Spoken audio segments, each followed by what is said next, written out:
Okay, welcome. Nice that you're watching. In today's video I will demonstrate you how to use Kali Linux as a digital forensic framework, which can be very useful if you have by accident deleted some files, or someone says that he hasn't got any files which you are looking for, but you can then recover. In most cases you can recover all the files. Actually, it's not really digital forensics, it's more file carving, but well, that doesn't really make a change. So, what will I be demonstrating today? First of all, this video is of course to teach you how to use this. Please use this only on the files you own, or if you got permission from someone that you can search for their files, because it's a little bit well, you are messing with someone's privacy, so keep that in mind. We will be looking today at some different tools. We will be looking at Md5deep, at Scalpel, Foremost, Bulk Extractor, and the hex editor. While you will need the hex editor, I will explain that to you later. First of all, in the description of this video I will put a link, and on that link there's a Google Forms form, which is this form. I made this so you can test your skills. I will also include a file, disk.dd, which is this file, and this file is a raw bit-by-bit copy of a USB flash drive, on which I've put some files. And if you are good enough and if you pay good enough attention, you will be able to recover all the files, find the missing links, search for clues which I've hidden in different types of files. So it's quite a lot of fun to do, and it's just a little test, so that if you know all the answers on every question, well, you can be pretty sure that in most cases you will be able to recover the files which you need. So let's get started. I will demonstrate most of the things with the disk image I've created. It's about 1 gigabyte in size, and if you download it, at least in my case, the first time I tried it, it stopped. There was something wrong, but then I tried it again a little bit later, and it just works. So I don't know what's the case. But if you experience any problems, please put it in the comments, and I will try to help you or fix them. So, the first thing you'll have to do if you have downloaded the image is to check its integrity. That's why we'll use Md5deep.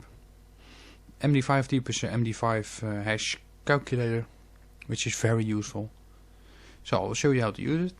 It's very easy. The syntax is up here.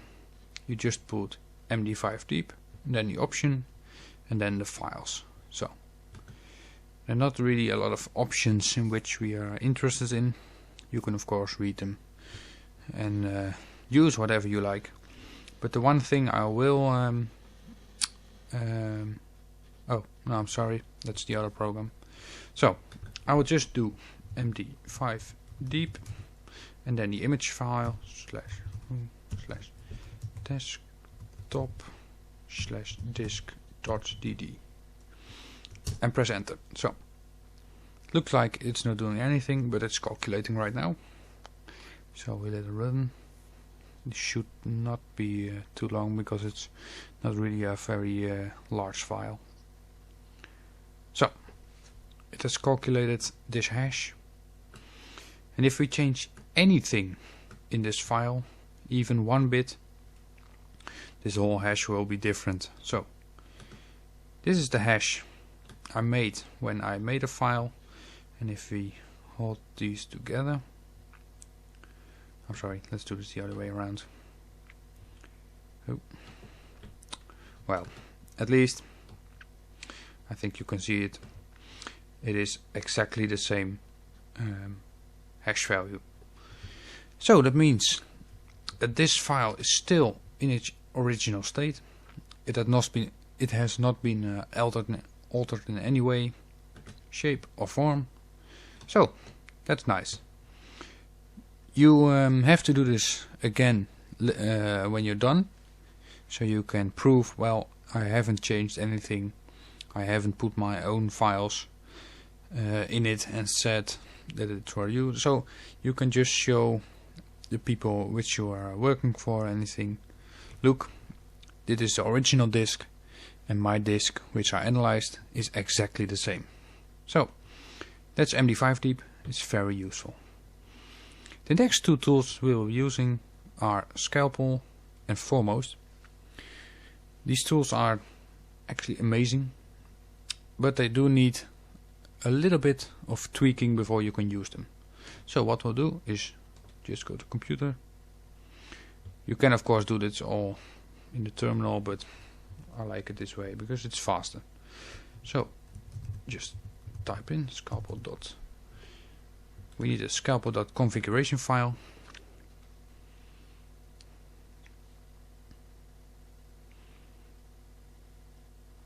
Alright. So that's the files. That's the file. It's got some information about the program and everything written here. The thing we're interested in is what's below here. Are these lines? So every line, like you see here, every line is a header and a footer, at least a header of a file. So the art files, when you have an art file, this is the header. I will explain this in the other video why you will need this, but trust me, this is the thing the computer looks for, and if it finds something like this, it will generate the file, and that's how you recover your files from the disk. Because when you delete files, it's actually only deleting the index, so it's like a book. If you got the index with the chapters, and if you rip that out, the chapters are still in the book, but you can't find them as easy. So that's basically how deleting a file works. It doesn't delete the file, it just deletes the index. Only when you rewrite the data, so all the bits have been changed, then the data is really gone. So keep that in mind. So this file, if you want to recover a file which is listed in this list, we only have to remove the hashtag. So for example, this file, if we want to recover those files, just remove the hashtag, and that's it.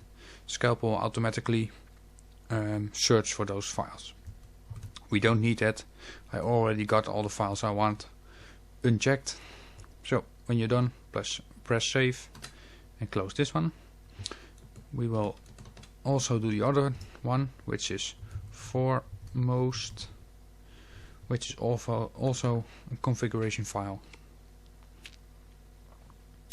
And this file looks very alike, but it's a little bit different. So just scroll through it, remove all the hashtags of the files you like, and then press save. So I already have done that, so we don't have to do that because if you do that once, it will remember that for always, so you don't have to do it every time. Well, we'll start with Scalpel. Let's go to the top. It's the same here, so Scalpel, and then the options. So you will need a few things. you will need the -o for output directory, -i for input directory or the file which you want, and actually that's it. The rest is optional. I do want to use the -v, the verbose mode, which will show a little bit what it already has found. If you got a very large file like 500 gigabyte or 1 terabyte, that's very handy, because if your computer is busy for 4 days and the 5th day you find out it has crashed and it hasn't done anything, well, believe me, you won't find that very great. So use the verbose mode. It will just print information about the process on the screen, so you can look and see on which what it's doing. So we'll type Scalpel, then the -i for input file, which is root desktop disk.dd, -o for output file. This shouldn't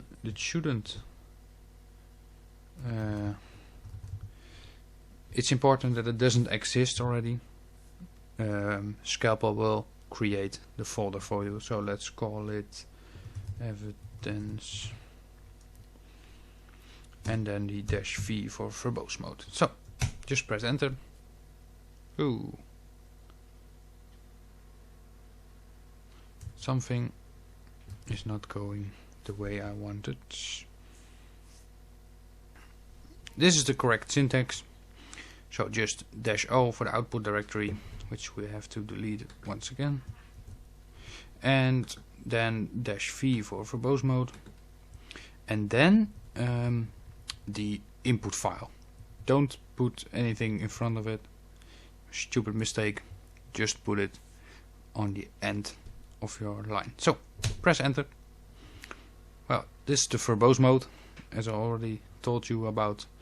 It gives you a nice percentage. So that's nice.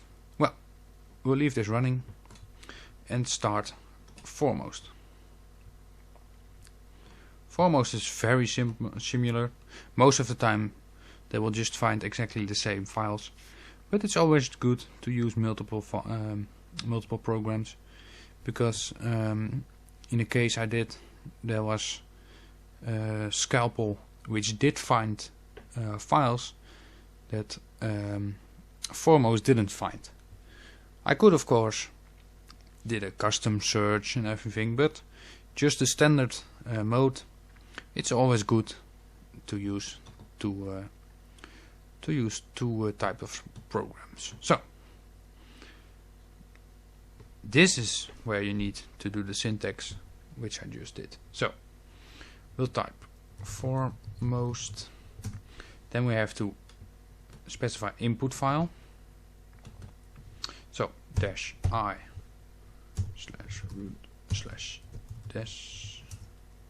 /root/desktop -disk.dd, and then -o for output directory. So we'll just use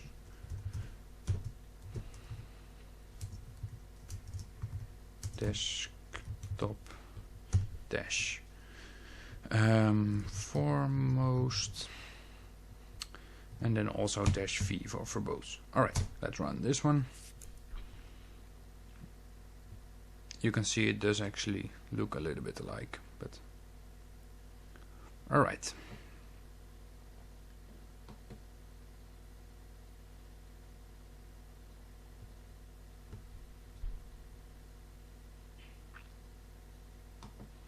So Scalpel is done. Fast carved 10. Elapsed are 127 seconds. Alright. Oh, I made a mistake. Sorry. Most of the times it's not a good idea to run them at the same time on the same file. So if you want to do that, make a copy of the file with a little bit different name and use this. and use that. Oh, made a stupid mistake. So let's run this again. Alright. So this one is searching, and we will first look at the evidence which we have recovered. So the audit. In the audit we can see exactly what we already saw at the terminal. All the files which it has found, some PDFs, some JPEGs. So that's nice. The files are located here. 2 pictures and a few PDF files. I will not go too deep into this because of course this is all part of a challenge, so you will have to find everything yourself. This one is still running, so I will run bulk extractor. Bulk extractor is also very useful for finding email addresses and everything. I will show you. It's not really necessary for the challenge, so you could skip this, but as a total package I will show you this. So usage, bulk extractor, options, image file. So, and we do need to specify an output directory. Bulk underscore extractor dash over output dash top dash bulk dash no, and then the image file, which is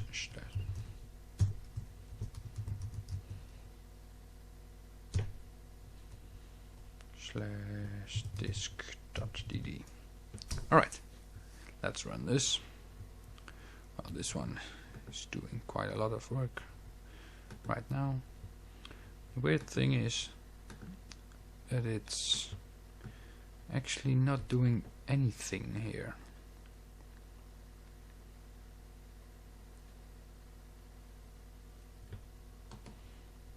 And I do not really know why. I don't really think it has actually found anything yet. No, it hasn't found anything. So it's not really working too well. I will have to run this one again. So, oh, sorry, mistake. So let's run it again. Oh,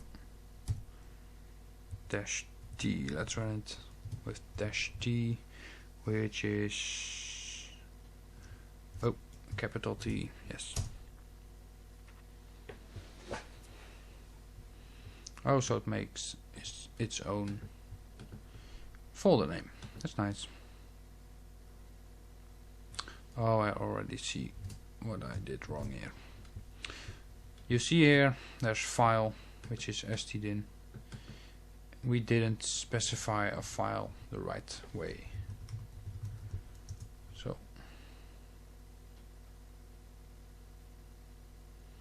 oh, I'll run it again, I'm sorry. So, foremost, we have to find, let's see, G-type file, specify file type, input file. Yes, so foremost, then we have to use the dash over output, which is desktop dash foremost. I will delete this. So you have to pay, of course, good attention, because if I has well, I know how long this takes, but if I didn't know that it would take a lot less time, and I would just leave this running for a day, because I think, oh well, it's a very big file, you're screwed, because it wasn't doing anything. So let's try it again. -I input file, which is root desktop disk .gd. Yes. Alright, and then the -v for both. Yes, now it's doing something. You see right here, it says file. It says the file which we're looking for. So that's nice. Alright, leave this running. Well, it has found some files. To be exact, 48 email files. So that's the nice thing about this. It also creates an MD5 hash again, so we can verify. I can tell you it's the same as the one we started with. So let's see, bulk, just look at the emails. So you can find all the emails and everything. So alright, which is nice. So let's close this before I give away all the answers. Alright, we'll leave this running for a second. I will show you one thing. If you go to the terminal and type apt-get, oh well, no, sudo, just to be sure, apt-get install, and then ocgita. It won't install anything because I already have it installed. So, but Ocgita is a very nice program. It's a hex editor. You have to leave this terminal open, because if you close this, the program will close as well. So don't forget it. I've made a mistake plenty of times before, so don't do that. Right, so it's open. Oh no, not new, just open something. Root. Let's see. Where is it? Where is it? Hey? Oh, it's here. So desktop, and then we have to find evidence JPEG and just open it. So this is the raw data from the image. Here's some footer, the file, JF creator, JPEG version 1. So a lot of information about this.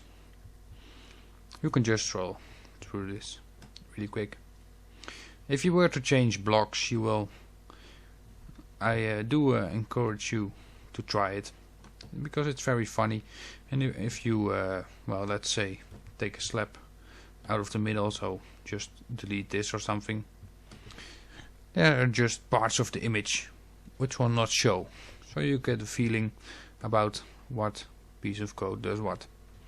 You will find out if you remove this, the first bit, the last bit, then the file will get corrupted and it won't open. So why am I showing this? Partly because it's useful to use this. For example, if this was a very big, if I were to open that disk.dd image in this program, I will see exactly the same as this. Which I can do. What I can do then is manually search for the headers and footers of files. So this piece is unique for a JPEG. So if I have that huge file with all the data and I search for this bit and I find it somewhere, and I also know, well, if I find it somewhere, I know where the file starts. Then I have to look for the footer, which is probably this bit until here or something. If I then find that piece, I know where the file ends. I will copy and paste it from the disk.dd image to a new piece. I will show you. Copy, paste. So it will be new, and then I can save it as, for example, a JPEG or something. So that's how you can manually recover files from a disk. So once again, why am I showing you this? Because of the fact you will need it for the challenge. If I can give you one small hint, check the files which you recovered in the hex editor. I know it's a little bit of work, but just open the hex editor, open that file in the hex editor, and you will, believe me, I've made a challenge, I know what's in it, that it will be a lot easier to get through the challenge if you do that. I'm not saying anything else, just do it. At least with the file of the image files. So just open them. Alright, so it is finished Foremost. We'll just take a small look at this. The nice thing about Foremost is that it also recovers RAR files. So I got 2 RAR files in here. I won't show you what's in it. So 2 RAR files, and of course the pictures and some other. If you don't really get a preview, believe me, if you open it, it's corrupt. So it will save some time if you don't have to open all the images and found out that only these 4 are valid. We got, of course, PDF files. Check the output things of both programs, because you will need every PDF file. Well, this is a false positive because you don't get a preview. So if I could open this, but it won't read. So that is, I think, about the end. So fill in the form. Try to answer as many questions as you know. Amount of stars, rank the difficulty, which is explained here. So the last question is, of course, the hardest one. I hope you understand a little bit more about file carving and digital forensics, and I hope you will use it only for the good and of course not for evil. So that concludes our video. I hope you will catch you next time.